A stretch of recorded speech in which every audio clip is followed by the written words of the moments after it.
Assalamualaikum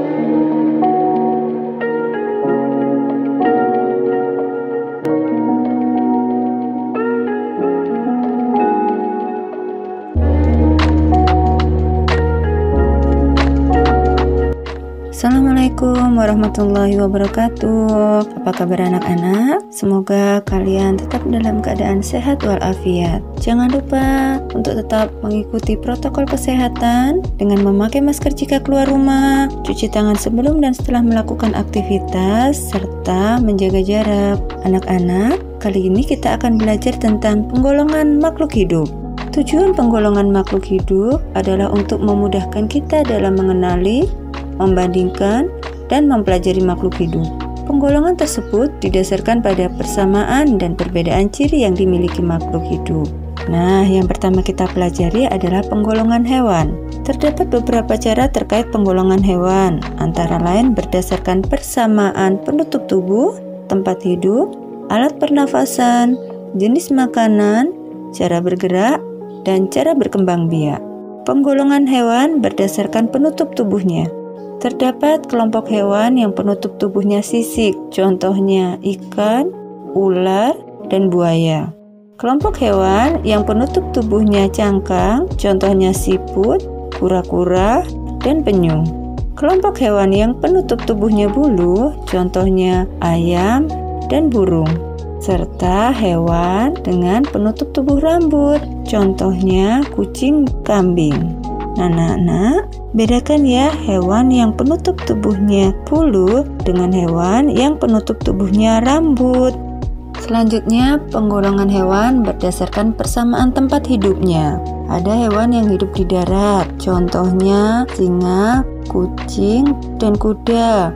Hewan yang hidup di air, contohnya ikan, udang, cumi-cumi.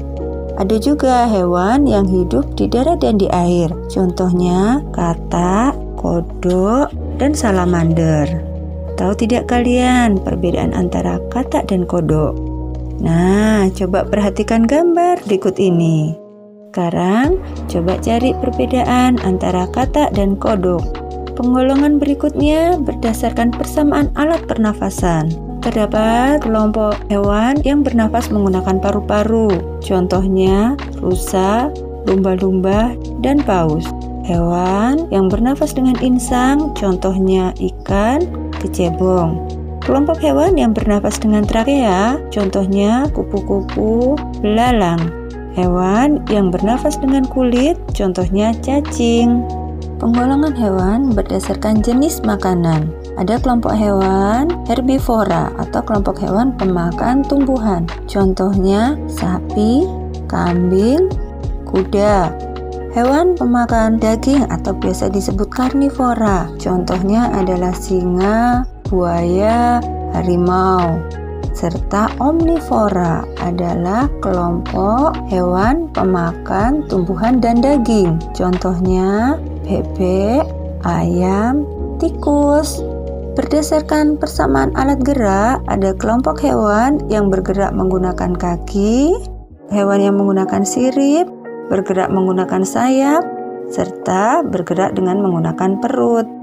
Berdasarkan persamaan cara berkembang biak, terdapat 3 kelompok hewan. Ovipar atau bertelur, vivipar melahirkan, ovovivipar bertelur dan melahirkan. Contoh hewan ovipar adalah ayam dan bebek. Contoh hewan vivipar adalah kucing dan kambing. Contoh hewan ovovivipar adalah ikan pari dan ikan hiu. Sekarang kita pelajari penggolongan tumbuhan berdasarkan persamaan jenis akar, jenis batang, bentuk tulang daun, ada tidaknya bunga, serta jenis biji. Berdasarkan jenis akar, terdapat 2 jenis akar, yaitu akar serabut dan akar tunggang. Disebut akar serabut karena terdiri dari banyak akar yang berukuran sama, contohnya pada tanaman padi, rumput, dan kelapa.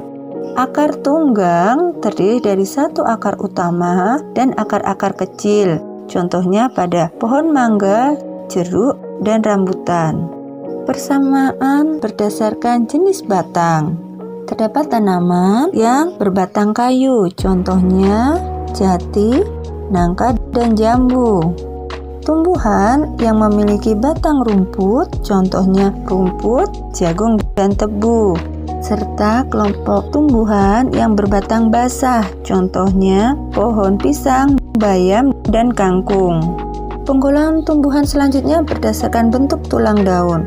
Terdapat kelompok tumbuhan yang memiliki tulang daun menyirip, contohnya daun mangga, daun rambutan, dan daun beringin. Tulang daun sejajar, contohnya jagung, daun tebu, dan daun kelapa. Tulang daun melengkung, contohnya daun waru, daun genjer, dan daun sirih. Dan yang terakhir, tulang daun menjari, contohnya daun singkong, daun pepaya, daun kapas. Penggolongan selanjutnya berdasarkan ada tidaknya bunga. Kalian pasti sering melihat tumbuhan yang berbunga, contohnya mawar, melati, kamboja. Terdapat juga tumbuhan tidak berbunga, contohnya jamur, paku, dan ganggang. Berdasarkan keping biji, terdapat monokotil dan dikotil.